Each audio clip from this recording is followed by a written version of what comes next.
오늘 다윗 시리즈 그 15번째 시간이자 맨 마지막 시간입니다.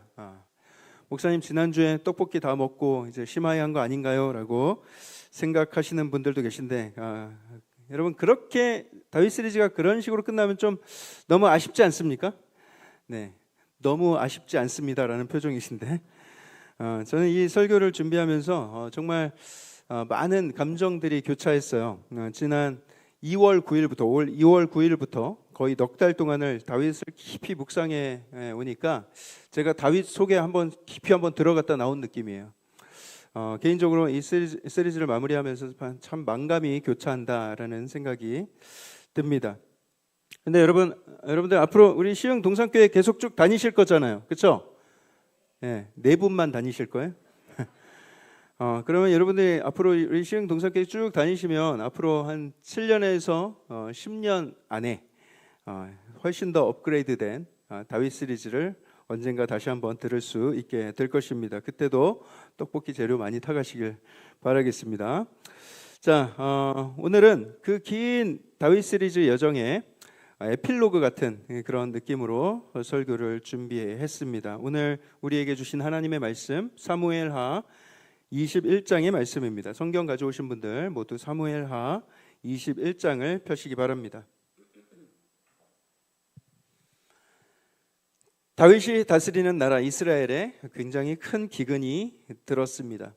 첫 해에 기근이 들었을 때에는 뭐 지구 온난화 때문이겠지, 기상이변이겠지 하면서 그냥 대수롭지 않게 넘어갔어요. 그런데 그 다음 해가 되고 우기가 되었는데도 비가 내리지 않는 거예요. 이번 기근은 좀 오래 가네. 올해도 버텨야 돼. 그러면서 백성들이 허리띠를 졸라매고 그 기근을 근근히 버텨나갔습니다. 또 한 해가 지나고 3년째가 됐는데, 그래서 다시 우기가 됐는데 이제 정말 큰일 났어요. 여전히 비가 내리지 않는 거예요. 이제는 백성들이 여기저기 굶어 죽기 시작하고 이제 나라의 존폐를 걱정해야 되는 그런 심각한 상황에 이르게 되었습니다. 이 다윗이 왕으로서 책임감을 가지고 하나님 앞에 나아가 기도합니다. 오늘 본문 사무엘하 21장 1절 말씀을 우리 한 목소리로 함께 읽어보도록 하겠습니다. 21장 1절 시작. 다윗의 시대에 해를 거듭하여 3년 기근이 있으므로 다윗이 여호와 앞에 간구하매 여호와께서 이르시되 이는 사울과 피를 흘린 그의 집으로 말미암음이니 그가 기브온 사람을 죽였음이니라 하시니라. 다윗이 여호와 앞에 간구했다라는 표현이 나오죠. 그것을 원어 그대로 의미를 그대로 번역을 하면 다윗이 여호와의 얼굴을 찾았다라는 뜻이 됩니다. 여호와 앞에 간구했다, 여호와의 얼굴을 찾았다. 여러분, 얼굴을 찾는 게 무슨 뜻입니까?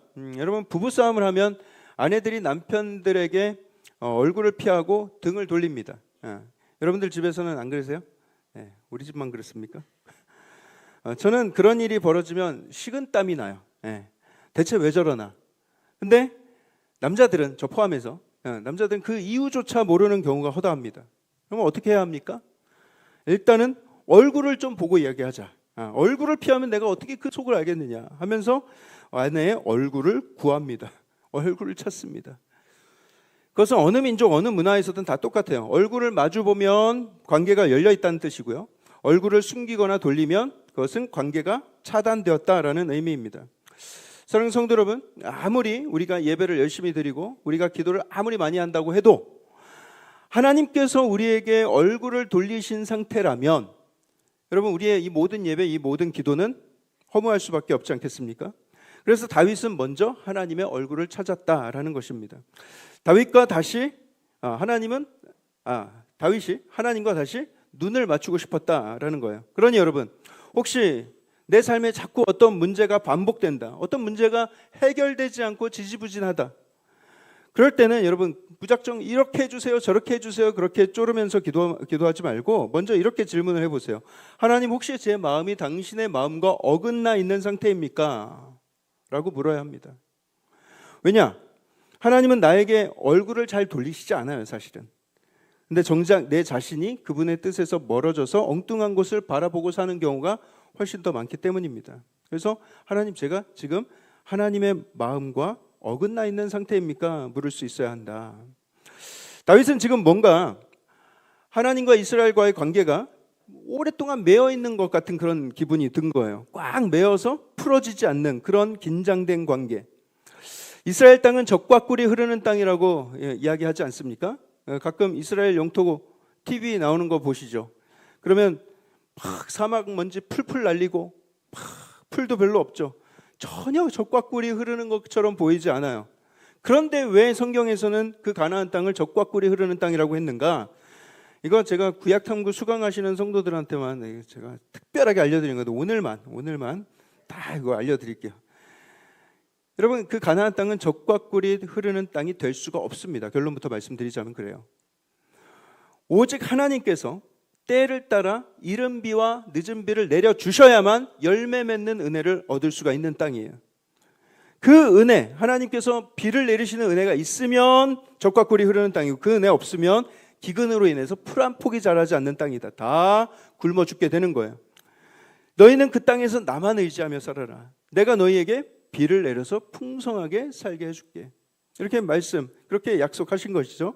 그렇지만 그 땅에 기근이 3년 동안 지속되니까 분명히 하나님께서 이 땅에 축복 내리시기를 멈추셨구나, 이런 느낌이 드는 것이죠.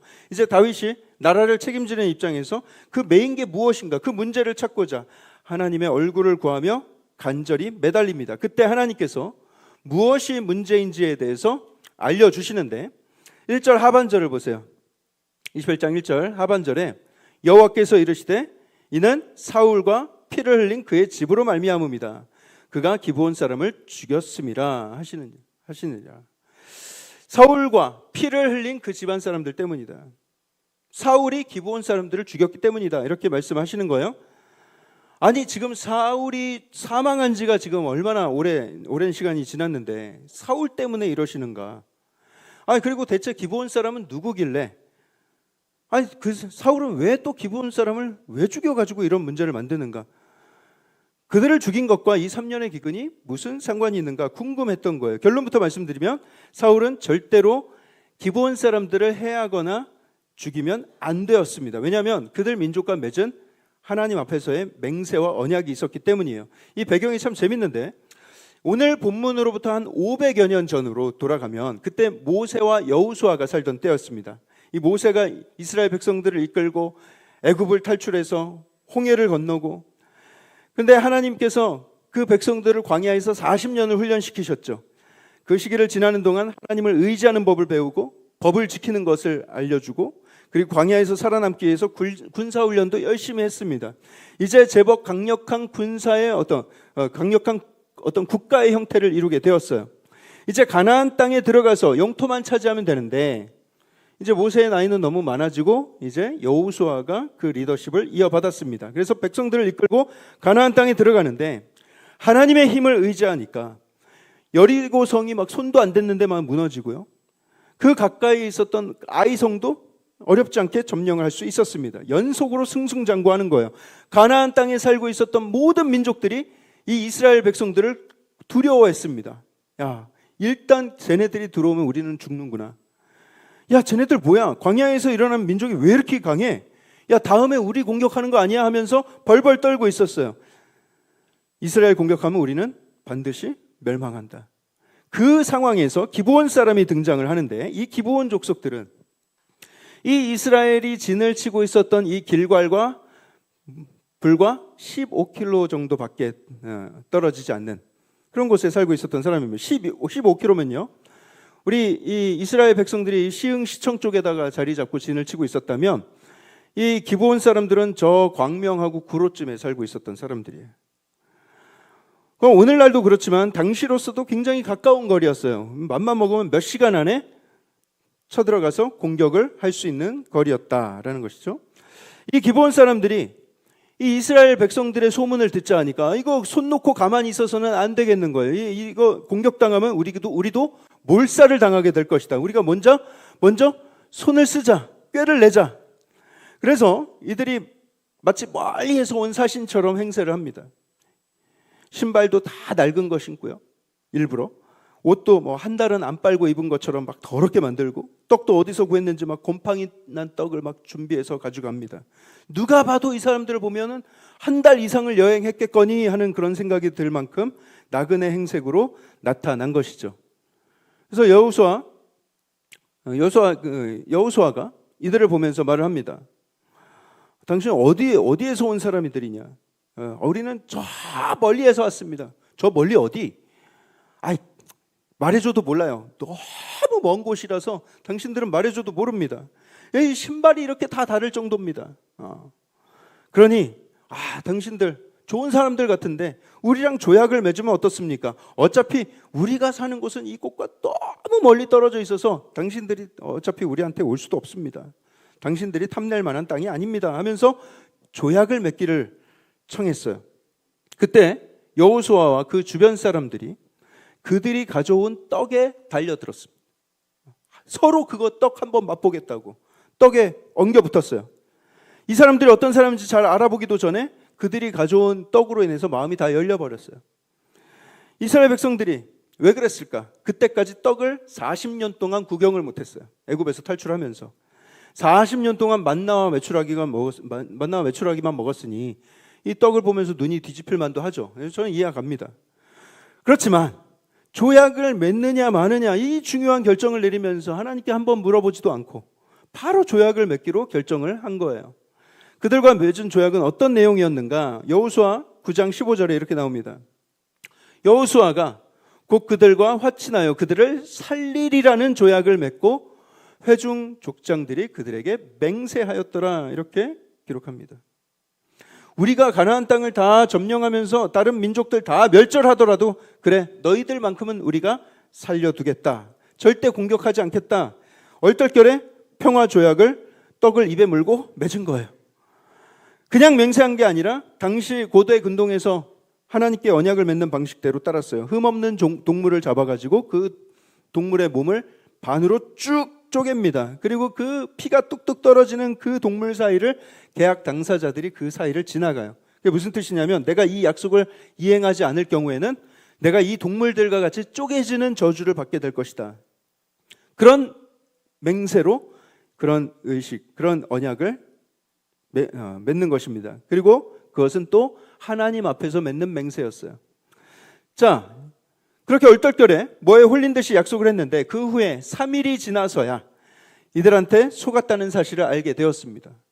아니, 이것들이 몽골에 사는 놈들인 줄 알았더니 광명에 사는 놈들이었어요. 3일 뒤에 알고 보니까 광명에서 발견이 되는 거예요. 혹시 여기 광명에서 오신 분 아니에요? 제가 광명을 비하하는 게 아닙니다. 오해하지 마세요. 알기 쉽게 비유하자면 그렇다는 것입니다. 아니, 이 기브온 놈들이 우리를 속여? 이스라엘 백성들이 너무 화가 나가지고 그 민족들을 당장에 쓸어버리고 싶은데 이미 하나님 앞에서 한 맹세가 있기 때문에 그러지도 못하는 거예요. 속에서 열불이 납니다. 분명히 하나님께서 가나안 땅 이방 민족들 다 그 땅에서 멸절시키고 그 위에 거룩한 나라를 세우라고 임무를 주셨는데 초반부터 그 비전에 차질이 생긴 거예요. 떡에 정신이 팔려서.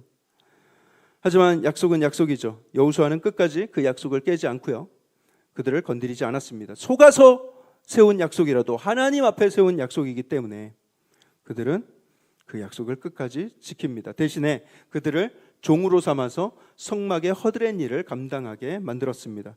기브온 사람들 입장에서는 그것도 큰 은혜죠. 죽을 뻔했는데, 멸절당할 뻔했는데 잠깐의 기지를 발휘해서 온 백성들이 살 수 있는 길이 생긴 거예요. 그들은 그 이후로도 500여 년을 이스라엘 백성들과 함께 살면서 그 성막의 일들을 감당했습니다. 그런데 500년이 지나서 사울이 그 신성한 약속을 깨뜨린 거예요. 사무엘하 21장 2절 하반절을 보시면 사울이 이스라엘과 유다 족속을 위하여 열심히 있었고, 그렇죠? 그리고 그들을 죽이고자 하였더라.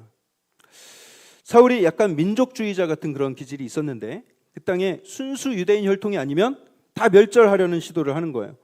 우리 이스라엘은 거룩한 하나님 나라를 이루어야 한다. 뭐 말은 좋죠. 우리 민족이 아닌 자들 다 죽여라. 근데 사울의 신앙이 참 희한해요. 이게 왜 그러냐면 하나님께서 멸절하라고 명령하신 아말렉은 멸절할 기회가 있었는데도 살려주고, 가만히 살려두어야 할 이 기브온은 그렇게 애를 써서 죽이려고 야단이에요. 이해할 수가 없어요, 이 사울의 신앙을.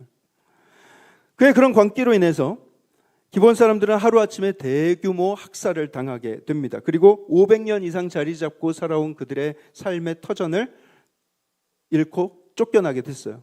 기브온과 이스라엘의 맹세가 깡그리 다 깨져 버렸습니다. 사랑하는 성도 여러분, 이처럼 제멋대로의 열정은 굉장히 위험한 거예요. 사울 입장에서는 하나님의 일을 한다고 나름대로 열심을 냈겠죠. 하지만 하나님이 전혀 기뻐하지 않는 그런 열심이었다. 사울이 기브온과 맺은 그 언약을 몰랐기 때문인가? 몰랐는데요. 저 역사 공부를 좀 덜 했는지 몰랐는데요. 그렇지 않아요. 왜냐하면 기브온 족속들은 이스라엘 백성들과 함께 500년 동안이나 같이 그렇게 틈바구니에서 살고 있었기 때문에 그 공동체 내에 그 이방인들이 존재하는 이유를 사울이 몰랐을 리가 없어요. 그는 알면서도 그 약속을 너무 가볍게 여겼던 것입니다. 본인의 열심, 본인이 느끼는 감정을 하나님 앞에서 약속보다 더 중요하게 생각했던 것이죠. 이건 심각한 교만입니다. 지금 하나님께서 다윗에게 말씀하시기를 3년 동안 비가 내리지 않는 것은 그것 때문이다. 사울과 그 집안 때문이다. 그들을 죽였기 때문이다. 말씀하고 있는 거예요. 다윗으로서는 굉장히 억울한 마음이 들지 않겠습니까? 내가 그런 것도 아니고 500년 전에 했던 약속, 그것도 그들이 속여가지고 우리를 속여가지고 만든 그런 약속, 그것 좀 깼다고 그러시나 이런 마음이 들 수도 있겠고요. 그래, 맹세를 깬 거는 잘못이라고 해도 내가 깬 것도 아니고 사울이 깬 건데 왜 내가 통치하는 지금 이 정권에 와서 이런 일을 벌이시나, 이런 억울함도 생기지 않겠어요? 근데 오히려 하나님께서는 이 사울의 집안에 진정한 회개와 돌이킴이 있을 때까지, 사울이 죽을 때까지 그를 기다려 주신 거예요. 사울이 사망한 이후 몇 년이 지나도록 그 심판을 미루고 인내하면서 기다리셨다. 오래 참으시는 하나님이십니다. 우리도 하나님의 이런 오래 참으심 때문에 우리가 이렇게 살아갈 수가 있는 거예요. 문제는 뭐냐면 사울의 집은 끝끝내 회개하지 않았던 것입니다. 이스라엘 집안은, 이스라엘 안에는 여전히 사울이 벌였던 그 학살로 인해서 피비린내가 진동하고 눈물과 상처가 막 얼룩져 있고 곳곳에 원한 서린 마음이 막 도사리게 돼 있는 거예요. 그것이 그 땅에 기근이 있었던 이유입니다. 하나님은 그 땅에 거룩한 나라, 화목한 나라, 하나님의 은혜가 넘치는 나라를 만들고 싶었는데 막 피비린내가 나고 눈물과 상처가 있고 원한이 있고 그런 게 그 땅에 있었기 때문에 하나님이 그 일을, 하나님 나라의 그 건설을 멈추신 것이죠. 예수님께서도 밝히신 바가 있습니다. 마태복음 18장 18절에 이렇게 말씀하셨어요. 우리 같이 한번 읽어볼까요? 시작. 진실로 너희에게 이르노니 무엇이든지 너희가 땅에서 매면 하늘에서도 매일 것이요 무엇이든지 땅에서 풀면 하늘에서도 풀리리라. 네. 땅에 이렇게 심각한 영적인 문제가 있으니 이른 비와 늦은 비가 내리는 은혜가 꽉 메어져 있는 것입니다. 꽉 막혀 있는 거예요. 여러분, 기브온 민족은요, 언약 백성도 아니고 할례 받은 백성들도 아닙니다. 하나님과 관계 없는 사람들이에요.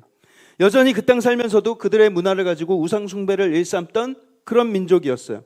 그럼에도 불구하고 의로우신 하나님께서는 그 이방인들, 그 노예들과 맺었던 그 약속까지도 끝까지 기억하시고 그들의 억울함과 서름을 기억하고 불쌍히 여기셨던 것입니다. 이스라엘 땅을 영적으로 꽉 묶고 있는 그 문제를 하나님께서 이제는 해결해 주시고자 나서시는 거예요. 자, 이제는 그 상처와 갈등, 그 꽉 메어진 그 매듭이 어떻게 풀리는가 한번 보시죠. 그럼 우리 한 사람 한 사람의 인생 가운데서도 꽉 메인 문제들 얼마나 많이 있습니까? 이 나라에, 이 민족에, 우리나라, 우리 민족 꽉 메어서 풀리지 않는 그런 상처와 원한과 아픔들이 얼마나 많이 있습니까? 오늘 이 말씀을 통해서 메어 있는 문제는 어떻게 풀릴 수 있는가, 그 영적인 원리를 발견하게 되길 원합니다. 메어 있는 상처와 갈등, 원한과 소름 어떻게 풀 것인가? 우리의 삶의 기근이 끊어지게 만들기 위해서는 어떻게 해야 하는가? 첫 번째로 한번 따라해 보시죠. 정의는 반드시 행해져야 합니다. 네. 사무엘하 21장 3절 보시죠. 다윗이 기브온 사람을 왕궁으로 초대합니다. 왕궁으로 불렀어요. 3절 말씀 우리 한 목소리 읽어보겠습니다. 시작. 다윗이 그들에게 묻되 내가 너희를 위하여 어떻게 하랴? 내가 어떻게 속죄하여야 너희가 여호와의 기업을 위하여 복을 빌겠느냐 하니. 사실 이방인들이었다고 했죠. 노예 신분이라고 했죠. 유대인들이 이 사람들을 율법대로 헌법대로 대해주지 않아도 되는 사람들이에요. 기본 사람들은 시민으로서의 권리가 없는 사람들이에요. 하지만 다윗은 겸허히 사울의 잘못이 이스라엘의 잘못이고 이스라엘의 잘못이 나의 책임이다. 이런 마음으로 이들을 극률하게 극진하게 대접하고 있는 거예요. 내가 어떻게 사죄하면 너희들의 화가 좀 풀리겠냐? 내가 어떻게 하면 너희가 우리를 다시 축복해 줄 수 있겠냐? 하고 묻는 것입니다. 그러자 기본 사람들이 뭐라고 하죠? 4절 말씀에 기본 사람이 그에게 대답하되 사울과 그의 집과 우리 사이의 문제는 은금에 있지 아니하오며 이스라엘 가운데에서 사람을 죽이는 문제도 우리에게 있지 아니하니이다 하니라. 왕이 이르되 너희가 말하는 대로 시행하리라. 왕이시여, 그 문제는 돈으로 해결될 수 있는 문제는 아닙니다. 여러분, 다윗 입장에서는 차라리 돈을 요구했다면 참 쉬웠을 것 같아요. 돈 주고 말죠. 빨리 해결할 수 있죠. 근데 돈을 원하진 않는데요. 그러면서 하는 말이 사람을 죽이는 문제도 우리한테 있지 않습니다. 우리가 원한 대로 그 원수를 찾아가 복수하고 싶지만 그 또한 우리가 결정할 수 있는 문제는 아니지 않습니까? 라는 거예요. 그때 다윗이 다시 한번 겸손하게 이야기를 하죠. 4절 맨 하반절에 너희가 말하는 대로 시행하리라. 여러분, 우리말 성경을 읽으면 이게 얼마나 겸손한 표현인지 이게 느낌이 잘 안 올 수 있는데요. 여러분들이 앞으로 성경을 읽으시다가 늘 기억하셔야 될 거예요. 이 성경 히브리어 헬라어는 존댓말이나 반말이 없습니다. 구약 신약 다 마찬가지예요. 우리가 우리말 성경에서 이것을 의역하다 보니까 우리 문화에 맞게 의역하다 보니까 이렇게 번역이 된 건데, 그러니까 우리가 이 세상에서 지금 다윗이 살던 이 시대에 다 존댓말을 썼다, 누구에게나 다 존댓말을 썼다고 가정을 하면 이런 느낌이에요. 당신이 말씀하신 대로 제가 시행하겠습니다. 이스라엘의 왕이 노예 신분의 이방인 앞에서 겸손하게 그들의 요구를 다 들어주겠다라고 지금 조아리고 있는 것입니다. 여러분, 우리가 어떤 관계의 문제를 풀기 위해선 이런 겸손한 마음이 반드시 필요합니다. 내가 당신의 말을 듣겠다라는 그런 경청의 자세가 필요하고요. 만약 잘못이 있다면 잘못을 인정하고 상대방의 억울함을 이해할 수 있어야 돼요. 그리고 그 잘못에 대해서는 내가 당신이 원한 대로 내가 최대한으로 희생하겠다라는 마음을 가지고 있어야 되는 거예요. 그런 낮아진 마음과 진정성이 없이는 그 꽉 매인 관계 절대로 해결하기가 어렵습니다. 회사에서 근무하다가 다친 사람한테 그냥 보상금 몇 푼 딱 던져주고 그냥 끝내려고 한다든지, 교통사고 같은 그런 상해를 입혀놓고 그냥 법적인 합의금만 그냥 주고 마무리 지려고 한다든지, 돈으로 해결하려고 하고 막 법과 원칙만을 들이대면서 차갑게 해결하려고 하는 그런 자세는 관계에 더 큰 원한과 상처를 안길 뿐입니다. 이스라엘에게 있어서는 노예와 같은 민족, 그 당시 지극히 높은 이스라엘의 왕이 낮아질 대로 낮아져서 진정한 용서를 구하고 있는 모습, 이 모습을 우리는 배울 수 있어야 돼요. 기본 사람들이 다윗에게 요구를 하는데 어떤 요구를 합니까? 사무엘하 21장 5절에서 6절 보시면요, 이런 요구예요. 사울 집안의 자손 7명을 우리한테 주십시오. 사울 집안의 자손 7명을 우리에게 주십시오. 우리는 학살 당했습니다. 그들은 우리를 고향에서 쫓아냈습니다. 그런데 그들은 아직도 호의호식하고 저러고 잘 살고 있지 않습니까? 우리가 7명을 내어주신다면 우리가 우리 사울의 고향 기브아에서 그들을 목매달겠습니다. 이야기를 하는 것이죠. 여러분, 이 요구가 어떻게 들리세요? 너무 과한 요구입니까? 요즘 생각으로는 그럴 수 있어요. 그런데 이 기브온 사람들이 대량 학살을 당하고 몇백 년 동안 잘 살아오던 고장에서 쫓겨나고 광야로 쫓겨나고 이런 입장을 생각해 본다면 이 요구는 사실 비교적 온화한 요구예요. 다윗의 겸손, 그 진심 어린 화해를 이들이 악하게 이용하지 않고요, 너그러이 받아준 것입니다. 최소한의 요구를 하고 있는 거예요. 우리가 죽은 것은 1000단위, 10,000단위이지만 사울의 자손 딱 7명을 우리에게 내어달라. 잔인한 일을 벌이고도 끝까지 회개하지 않고 저렇게 호의호식하는 저 사람들, 그들을 7명만 내어달라 요구를 하는 것이죠. 그리고 다윗은 그들의 요구를 들어줍니다. 뭐든 들어주겠다라는 약속을 지금 지키고 있는 것이죠. 이제 사울의 집안에서 처형당할 7명을 선정하는데 누굴 선정했을까요? 사무엘하 21장 7절을 보시면 일단 요나단의 아들 무비보셋은 제외시킵니다. 왜냐? 요나단과의 약속이 있었기 때문에, 요나단 살아있을 때 친구로서 약속을 했기 때문에. 그래서 무비보셋을 찾아서 그 다리를 저는 무비보셋에게 은혜를 베풀고 지금 끝까지 그 은혜를 베풀려고 하는 거예요. 처형 대상에서 제외시킵니다. 그럼 누가 끌려가 죽임을 당했는가? 8절을 보시면 끌려가서 처형당한 자들의 이름이 나오는데 거기에도 무비보셋이라는 이름이 나오기 때문에 우리가 헷갈릴 수 있어요. 그런데 8절의 무비보셋은 이름은 같지만 7절의 무비보셋과는 다른 인물입니다. 그는 사울의 아들 무비보셋입니다. 요나단의 아들이 아니라 사울의 아들. 그래서 하나님의 언약 안에 있었던 요나단의 아들 무비보셋은 구원을 얻었고 하나님의 언약을 무시하던 사울의 아들 무비보셋은 심판을 당하는 것을 우리가 지켜볼 수 있습니다. 사무엘하 21장 9절 말씀에 결국 사울 집안 사람 자손 7명이 기본 사람들의 손에 넘겨지고 그들은 산 위에서 목매어 죽임을 당합니다. 교수형을 당한 것이죠. 결국 그 나라의 정의가 행해졌습니다. 그런데 정의가 행해졌는데 비가 오질 않아요. 분명히 정의를 행했는데 비가 오질 않아요. 심지어 다윗은 시체도 거두지 않고 그 자리에 두었어요. 이 하나님 우리가 정의를 행했습니다라는 것을 하나님 앞에 확실하게 확인받고 싶었을 거예요. 비가 올 때까지는 절대로 그 시신에 손대지 말아라. 하나님이 보셔야 된다. 그런데 하늘은 여전히 맑고 구름 한 점 없습니다. 아니 그들의 요구대로 다 들어줬는데 죗값을 다 치렀는데 왜 하나님은 비를 내리시지 않지? 여기서 우리는 기근을 끊는 또 다른 비밀을 우리가 발견해야 하는데요. 첫째로 우리가 정의가 반드시 행해져야 된다고 했죠. 두 번째 원리가 필요합니다. 우리 함께 따라해 보겠습니다. 두 번째 원리, 정의만으로는 부족합니다. 다시 한번 따라해 볼까요? 정의만으로는 부족합니다. 그 위에 사랑이 필요합니다. 네, 정의가 행해지는 것만으로는 기근을 끊을 수가 없다. 매인 것을 풀 수가 없다는 거예요. 사랑이 필요하고 긍휼이 필요하다라는 것이죠.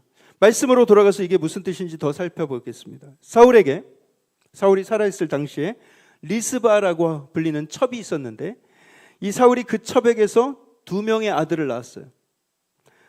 근데 이번에 이 7명 중에 그 2명이 포함되어 있었습니다. 아들 2명이나 잃게 되어서 이 리스바 입장에서는 이 리스바가 굉장히 큰 슬픔에 잠겼습니다. 아들이 둘씩이나 처형당하기 위해서 끌려가는데 이 어미로서 아무것도 할 수 있는 힘이 없는 거예요. 리스바가 그 아들의 시체 앞에서 굵은 베옷을 입고 거친 막 포대자루 같은 그런 옷이죠. 그걸 가져다가 막 바위에다 펴고 아들들의 시신을 그 배 위에다가 올려놓습니다. 시신 위에 새들이 날아들면 막 쫓아내고요. 들짐승이 와도 막 물러서지 않아요. 막 막대기를 들고 막 들짐승을 쫓아냅니다. 두 아들은 죽었지만 그 시신이라도 지켜주고 싶은 그 어미의 마음을 우리가 볼 수가 있어요. 당시에 범죄자들을 처형하면 시신을 그냥 그렇게 내버려 두었습니다. 사람들이 지나다니면서 그 시신을 보면서 경각심을 가지라고, 죄 지으면 죽는다, 이걸 보여주려고 말이죠. 지금 리스바의 행동도요, 아들들이 그런 불명예를 당하지 않길 원했어요. 우리 아들들이 지은 죄가 아니다. 우리 아들들은 그냥 희생당한 것이다. 그러면서 어머니의 용기와 사랑으로 그 시신들을 끝까지 지켜주려고 지금 지키고 있는 거예요. 나중에 보면 그 시신이 다 말라가지고 뼈만 남았을 때, 그때까지 지키고 있었습니다. 최소 몇 주에서 몇 달 동안을 그 자리를 지키고 있었던 거예요. 어머니의 사랑은 위대합니다. 11절을 보시면 리스바가 빈들에서 그러고 있다는 소식을 다윗이 전해 들었습니다. 그때 다윗의 마음에 리스바와 그 사울의 집안에 대한 긍휼한 마음이 생겼어요. 12절에 보시면 다윗이 요단강 건너 길르앗 야베스까지 직접 찾아가서 사울과 요나단의 유고를 가져옵니다. 그때까지는 이 사울과 요나단의 유골도 어떤 집에 들어가 있었어요. 장사 지내지 못하고 그냥 어떤 집에 그냥 연고도 없는 먼 지방의 어떤 집에 방치돼 있었는데 그 유골마저도 이제 안타깝게 여기고, 이것도 사실 뭐 그냥 정식으로 들여온 게 아니라 저 블레셋 사람들 진영에 있었던 그 시신을 안타깝게 여긴 사람들이 그걸 뭐 밤에 몰래 가가지고 그 시신을 훔쳐온 것입니다. 13절에 보시면 오랜 시간이 흘렀지만 다윗은 이제라도 사울을 장사 지내주고 싶었어요. 이번 처형당한 7 자손들까지, 그리고 사울과 요나단 다 함께 장사를 지내줘요. 정성껏 장사를 지내줬어요. 여러분, 어느 민족이든 다 마찬가지겠지만 자손들의 입장에서 조상들의 유골을 찾아다가 정성껏 장사 지내주는 거, 여러분 얼마나 고마운 일입니까? 그거 다 간절히 바라는 일 아니겠어요? 그래서 이 다윗이 사울을 비롯해서 그 리스바 비롯한 그 모든 사람들에게 은혜를 베풀기를 원했다. 이게 굉장히 큰 의미가 있는 것입니다. 남은 가족들에게 굉장히 큰 위로가 되었을 거예요. 거기 중요한 기록이 있는데 21장 14절 말씀을 한 목소리로 한번 읽어보도록 할 텐데 한번 찾아보시죠. 21장 14절 함께 읽습니다. 시작. 사울과 그의 아들 요나단의 뼈와 함께 베냐민 땅 셀라에서 그의 아버지 기스의 묘에 장사하되 모든 왕이 명령에 따라 행하니라. 그 후에야 하나님이 그 땅을 위한 기도를 들으시니라. 그 후에야. 그 후에야. 7명을 다 처형하고 정의가 행해졌는데 비가 내리잖아요. 죄값을 치르고 정의가 실현되면 그것으로 다 끝나고 이제 해결됐다 생각을 하기가 십상이죠. 하지만 하나님은 그것으로 충분하다고 여기지 않으셨던 거예요. 정의의 실현만으로는 기근이 끊어지지 않는 것이죠. 다만 다윗이 리스바와 사울 가문에 긍휼을 베풀고 그들을 정성껏 장사 지내면서 위로해 주니까 그 후에야 하나님이 그 땅을 위한 기도를 들으셨다. 기근이 끊어지고 비가 내리기 시작했습니다. 그 땅에 사울의 광기로 인해서 정말 많은 아픔과 원한과 눈물과 상처가 있었지만 이스라엘 영토 내에 그 누구도 잘려나가지 않고 다 덮어주시는 하나님의 은혜가 임했던 것입니다. 기브온 민족도 30년 이상 채증처럼 가지고 있었던 그 원한이 해소가 되었을 것이고요. 리스바도 아들 둘을 잃은 슬픔에 조금이나마 위로를 받을 수 있었을 것입니다. 나는 사울의 집안 사람들도 더 이상 정죄당하지 않고 그 땅에서 용서받고 살아갈 수 있는 기회를 얻게 되었습니다. 오랜 갈등과 상처, 피로 얼룩지고 눈물로 얼룩졌던 이 공동체가 그 땅의 기근을 통해서 정의가 바로 세워지고 사랑과 긍휼로 다시 하나가 되는 아주 귀한 역사가 이루어진 거예요.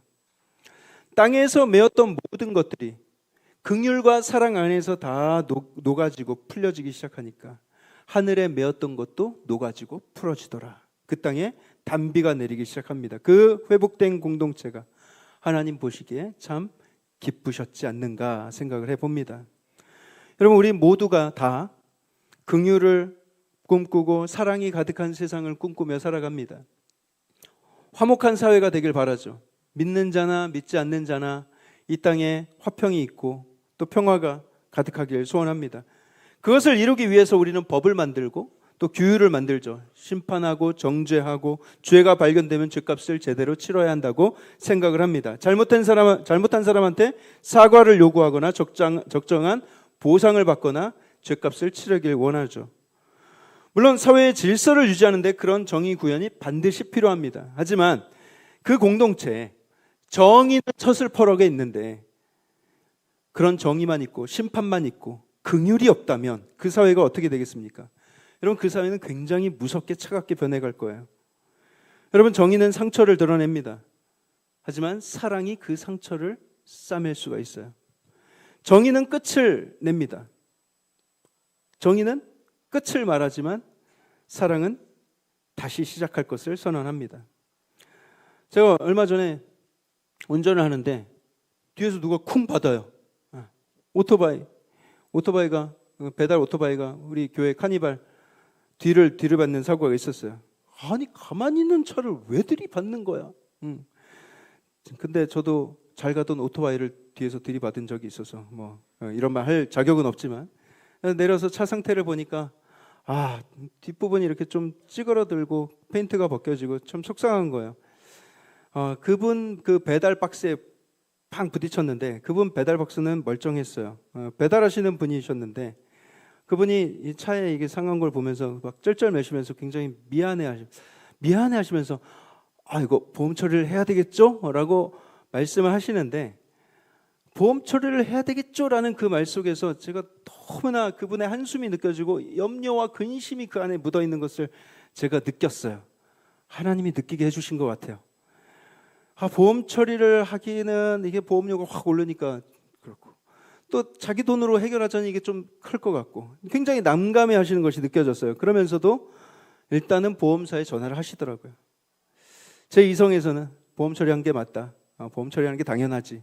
외치고 있었지만 제 안에 그분을 향한 왠지 모를 안타까운 마음이 들었어요. 예전에 제 어려웠던 시절도 생각이 나고 또 우리 신현 장로님이 언젠가 고쳐주지 않을까라는 그런 의지도 되고 그래서 저도 모르게 저기요 됐습니다. 그냥 가세요. 얼마 찌그러지지도 않았는데 제가 그러니까 이분이 화들짝 놀라시더라고요. 아직도 우리 교회 카니발에 그때 그 흠집이 남아 있습니다. 그 상처를 볼 때마다 제가 막 속이 쓰려요. 근데 그럼에도 불구하고 또 한편으로는 마음이 참 편하고 기쁩니다. 탈무드에서도 이렇게 말하고 있어요. 정의가 없는 긍휼은 약하고 긍휼 없는 정의는 잔인하다. 네, 저막 없습니까 혹시? 네, 정의가 없는 긍휼은 약하고 긍휼이 없는 정의는 잔인하다. 그렇기 때문에 여러분 우리가 정의를 막 내세우기 전에 우리는 사랑을 먼저 결단해야 합니다. 사랑 없이 긍휼한 마음 없이 행하는 차가운 정의는 모든 것을 다 얼어붙게 만들고요. 모두를 다 두려움에 떨게 만들 뿐이에요. 이 세상이 그렇게 변한다고 생각을 해보세요. 그러면 어떻게 살 수 있겠습니까? 이 땅에 매인 모든 문제들 정의로만 풀어갈 것이 아니라 사랑과 긍휼이 있어야 녹아지는 거예요. 다 같이 녹아져야 진짜 하나가 될 수 있는 것입니다. 우리가요 이래저래 꼬여가지고 막 도저히 풀기 힘든 그 어떤 갈등, 그 인생의 실타래를 마주할 때가 있지 않습니까? 이것을 풀어보려고 하는데 이게 잘 안 풀어져. 이게 막 그러면 뭐예요? 가위 좀 줘봐봐. 그래서 매듭을 확 잘라내는 스타일들이 있죠. 저도 예전엔 그랬어요. 몰라, 잘라버려. 물론 그게 쉽고 빠릅니다. 간단하죠. 하지만 여러분 우리가 하나님의 은혜를 깨달은 사람이라면 이제는 시간이 좀 걸려도 그 꼬인 매듭을 앉아서 풀려는 노력을 해야 되는 거예요. 정의는 묶은 것을 자를 수 있지만 사랑은 그것을 풀어줍니다. 여러분 하나님의 정의 그리고 하나님의 사랑을 가장 잘 보여주는 것, 하나님의 정의와 하나님의 사랑을 가장 잘 보여주는 것이 예수님의 십자가예요. 만약에 하나님께서 이 세상에 우리한테 정의만을 실현하려고 하셨다면 여러분 우리는 그 십자가로 늘 두들겨 맞아야 되고요. 결국에는 그 십자가에 다 달려 죽었어야 돼요. 우리 다 그래요. 하나님은 공의의 하나님이세요. 그 공의는 사람이 흉내낼 수 없는 수준의 굉장히 무서운 공의입니다. 그렇지만 하나님께서는 그 서슬퍼런 정의와 더불어서 놀라운 사랑이 있었기 때문에 그 나무를 우리한테 휘두르지 않으시고 대신 그 위에다가 자기의 사랑하는 아들 예수 그리스도를 그 위에 매달려 죽게 하셨어요. 그 무서운 정의의 실현은 자기한테 하시고 사랑과 긍휼은 죄인들에게 베푸셨다. 사랑하는 성도 여러분, 이제는 그 사랑과 은혜를 경험한 우리가 이제는 그 은혜를 베풀면서 살도록 노력을 많이 해야 합니다.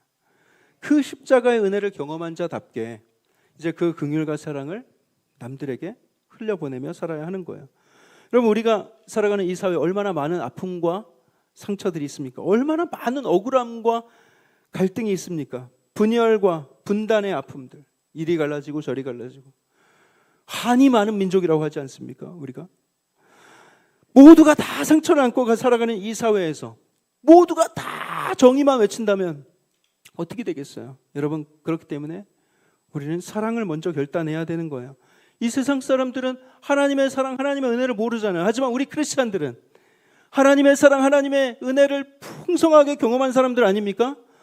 우리가 먼저 그 사랑과 긍휼을 흘려보내며 살아야 되는 거예요. 그래야 이 사회가 점점 변화될 수 있는 것입니다. 이 세상 정의가 변화시키는 거 아닙니다. 많은 사람들이 정의로 변화시키려고 시도를 많이 했어요. 아니요. 상처만 더해갑니다. 이 사회는, 이 세상은 사랑이 변화시키는 거예요. 사랑 없이 정의만 구현하려면 긴장 속에 살아가게 됩니다. 정죄와 심판만 있습니다. 하지만 우리가 십자가의 길을 걸으면서 정의와 함께 긍휼과 사랑을 행하며 살아간다면 이 사회에 진정한 치유와 회복이 있고 여러분들 가정과 여러분들의 직장에도 아름다운 평강이 임하게 될 것입니다. 여러분, 이 땅의 메인 것들, 여러분들이 가지고 있는 관계의 문제들, 가정에서, 직장에서, 직장 동료들과 또 혹 제가 아는 건 잘 없지만 혹 교회에서 어떤 관계의 문제, 갈등의 문제가 있습니까? 여러분, 사랑과 긍휼로 다시 한번 그 관계를 바라보십시오. 무엇을 해야 될 것인가? 정의의 칼만 가지고 그것을 베어낼 것인가? 아니면 사랑과 긍휼로 녹여낼 것인가? 예수님께서 우리에게 보여주신 그 십자가의 길을 우리가 따라간다는 것은 바로 그런 의미입니다. 우리 모두가 다 예수님의 그런 충만한 사랑을 경험한 자답게 우리 예수님 안에서 사랑과 긍휼을 베풀며 온전한 한 몸을 이루게 되기를 주님의 이름으로 축복합니다. 우리 찬양팀 앞으로 나오시고요. 여러분, 우리가 지난 15주 동안 할렐루야 15주 다윗의 인생의 여정을 우리가 함께 해왔습니다. 빈들에서 양을 치면서 하나님을 찬양하던 한 소년이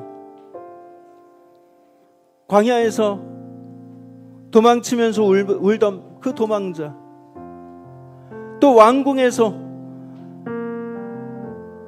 성적인 유혹을 이기지 못해서 간음을 저지르고 살인을 저지르던 그 추악한 죄인, 결국에 어떤 모습으로 끝이 나는가?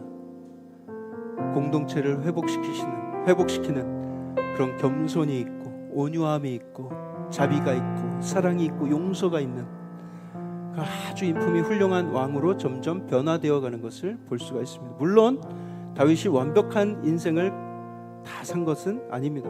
다윗이 완벽해졌다 이건 아니에요. 하지만 점점 하나님을 알아가면서 또 부족한 것들을 치유해 가면서 그렇게 넉넉하게 사랑을 베풀 줄 아는 사람이 된 것, 이게 참 얼마나 아름다운 마무리입니까? 저는 오늘 이 다윗 시리즈가 이렇게 마무리돼서 참 좋아요.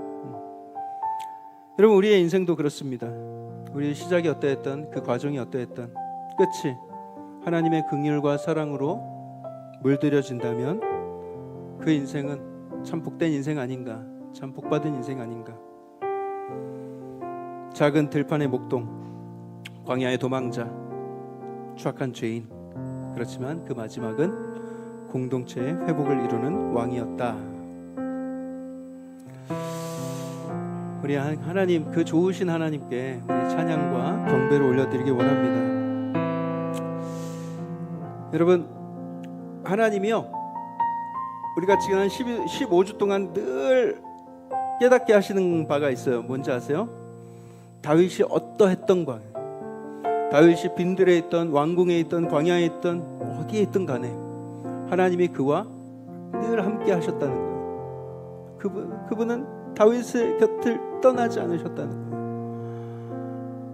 저 여러분들의 인생 가운데서도 하나님이 여러분들 곁을 절대로, 우리 곁을 절대로 떠나지 않으십니다.